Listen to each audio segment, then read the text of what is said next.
Hi, and welcome to Whitetail Edge. I'm Ben Rising, and you're going to be following me as I jump in a redneck ghillie blind and smash a really big Ohio whitetail in late season.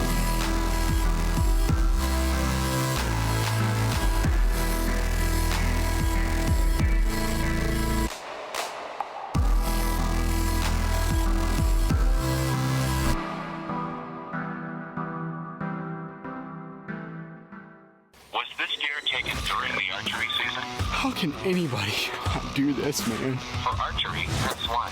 For gun, press 2. Welcome to Season 2 of Whitetail Edge. What type of bow was used? We killed 11 bucks, averaging 161 inches across the board. For a buck with antlers, press 1. We hope you enjoy it. Whitetail Edge is presented by Black Widow Deer Lures. Well, you know, so far this year I've had a great season in 2016 as you're watching. You know, we get back from Kansas, I got to get back to work, do some things like this, you know, family time, Thanksgiving, you know, Christmas is coming. It's just a busy time of year, and it gets real tough when you don't have your deer killed by this point.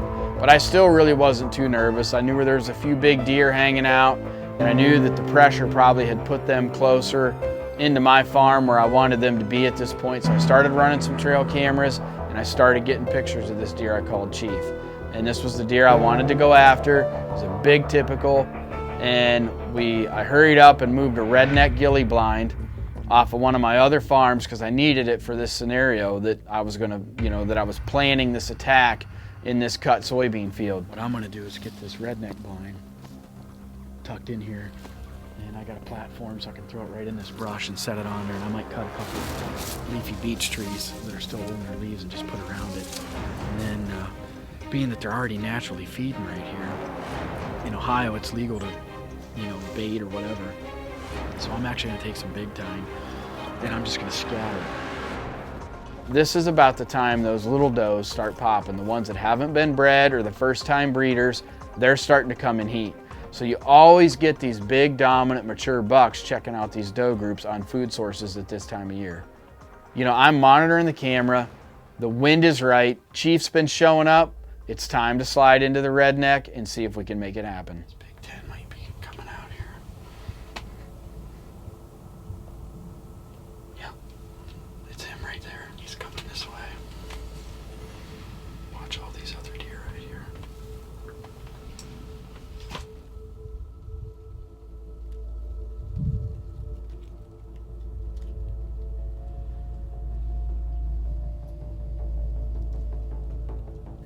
So the first night in, I get in the blind. I'm actually filming myself. I don't have my good luck charm Kyle with me on this hunt, and of course it does not happen. This deer comes out just like clockwork. He's there. At this point though, this deer's got one thing on his mind, and that was does.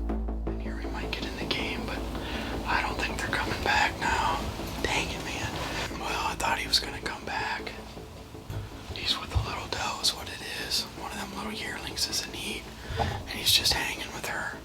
And she kind of went that way. Well, then he tried to run that buck off. If I'd get lucky and that little fawn had come back up in here, we might get in the game, but I don't think they're coming back now. But that was a great encounter. It was fun.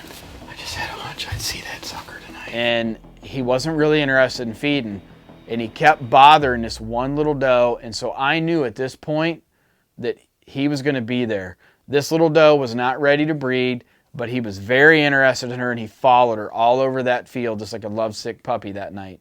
So I just decided, you know what, just back off, don't do anything stupid, slide back in here tomorrow, the wind's going to be right, and let's see if we can make it happen tomorrow night. So why does Whitetail Edge use Black Widow deer lures? It's 100% pure whitetail deer urines. It's never brown or broken down. Black Widow deer lures are always fresh, collected and bottled within 24 hours of collection to guarantee freshness. So why should you use Black Widow deer lures? Because it works. Visit www.blackwidowdeerlures.com. So I get home, I call Kyle, and I'm like, look, man, I need you to film, because I realized even after trying to film myself, it wouldn't have been that great of a hunt anyways. I said, can you at all film me the next time I go hunt this deer? And he's like, yeah, you just tell me when. I said, okay, tomorrow. And so Kyle's like, okay, I'll make it happen. So Kyle, we meet up. Kyle's with me. We get back into the redneck ghillie blind, and we're letting things play out. Deer start showing up to the field. We slowly start getting a doe group coming and checking out where I'd scattered this big time. They're eating around, they move on. You know, and I noticed some of these younger deer coming out. He was with a small doe that I think is in heat. And I'm hoping that little doe comes back out here tonight to feed in this cut bean field and drags him right through here.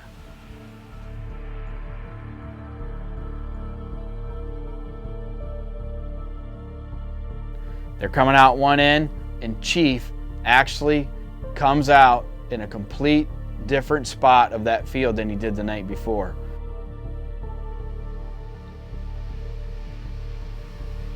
Yeah, it's him right there. He's coming this way.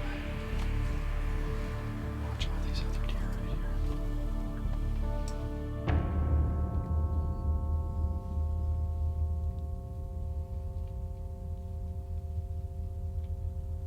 He's making his way in, you know, Kyle's filming, everything's good. You know, I've got that HHA tuned in to 30 yards because he's coming. And I'm like, I'm telling Kyle, I'm just gonna let him come 30 yards broadside, and I'm just gonna wax him.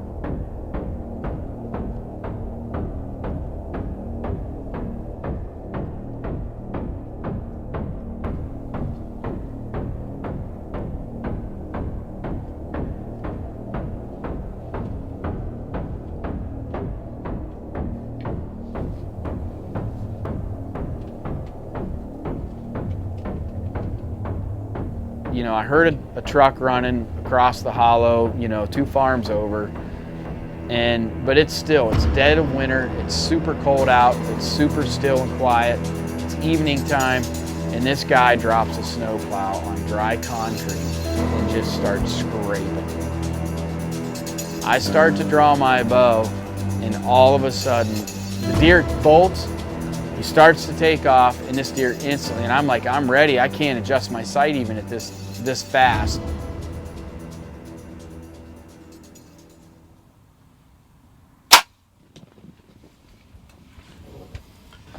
I don't want to get too excited because I ain't so sure about that shot. I know it's in him and it's a rage extreme, but I know it's low because it's 35 and I was holding high, and I think he was more like 42. So that's the big buck that we come in here after. He was coming in perfect. Everything was fine. And then the farmer over here starts dragging a bucket or something, and it just made all the deer get nervous. Well, that'll show you what a redneck blind will do. This is a redneck ghillie blind. It's like a hay bale. You can set it up the first or second day, and those deer will be in front of it. It doesn't bother them. Anyways, we're just gonna get out of here. All the deer have left the field, and give him all the time in the world. So. You know, we knew he was hurt. We just decided we're gonna leave him alone for the night. You know, we're not gonna push him. It's late. If he's dead now, he'll be dead in the morning. Well, we're getting ready to go track this deer this morning. We feel pretty good about the hit. It's definitely low, but it got way up in there. So we let him lay all night. He's been laying a long time, and it got good and cold last night, so feel good about that. We're gonna go in there and look for him this morning here. Hopefully the good Lord blesses us again, and I almost think that the deer's big enough he could be a booner. So we all get together, we go in there, we find this buck. He didn't go 100 yards max, laid down twice, got up, laid down again, because it didn't get both lungs. It got one lung, part of his heart, and actually poked out the shoulder on his opposite side. That'll tell you what a rage broadhead can do. So it was just a classic late season hunt, December 22nd, early Christmas present for me.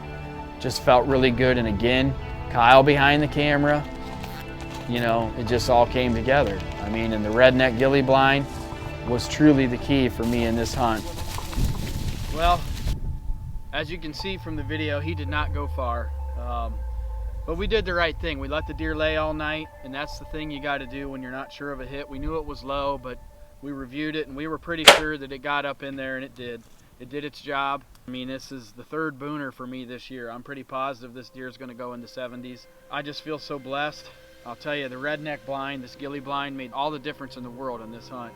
These deer did not even pay any attention to it. I knew they were coming out in this back corner of this little bean field. They were just mowing through these picked beans. I'd scattered a little big tine out in the field here just to kind of stage the does up, and he'd come right in looking for these does. I'd seen him the night before, and he really wasn't interested in eating. He was looking for does. But now he's all wore down, and he's not going to eat no more. We killed the deer in a secondary zone. We didn't step into the primary zone where this deer was bedding over the hill. We used a pickup truck to haul the blind in there, made noise like a farmer bouncing around on a trailer moving a round bale. Stuffed the blind up. The deer come out the first night into that field, see that blind, smell the truck tracks, the trailer tracks, where all the noise was going on, and they were not alerted. Within 4 days, we killed this deer in front of that blind. So that tells you how you can act in secondary zones. But you start stepping into those primary zones and not using your head, especially when it's cold and late season like this and these deer have been pressured, that's when you're going to mess up. Stay tuned for scenes of next week's episode. Whitetail Edge is brought to you by Black Widow Deer Lures, Hoyt, Rocky, Hawk Tree Stands, Rogue Bowstrings, Redneck Hunting Blinds, Rage Broadheads, True Fire Releases, Ohio Food Plot Services, HHA Sports, Antler King, HD200 Ionic Mineral, Upwind Odor Elimination, Big Time, Black Eagle Arrows, Bronc Box, Exodus Trail Cameras, Wicked Ridge Outfitters, and by Woodbury Outfitters.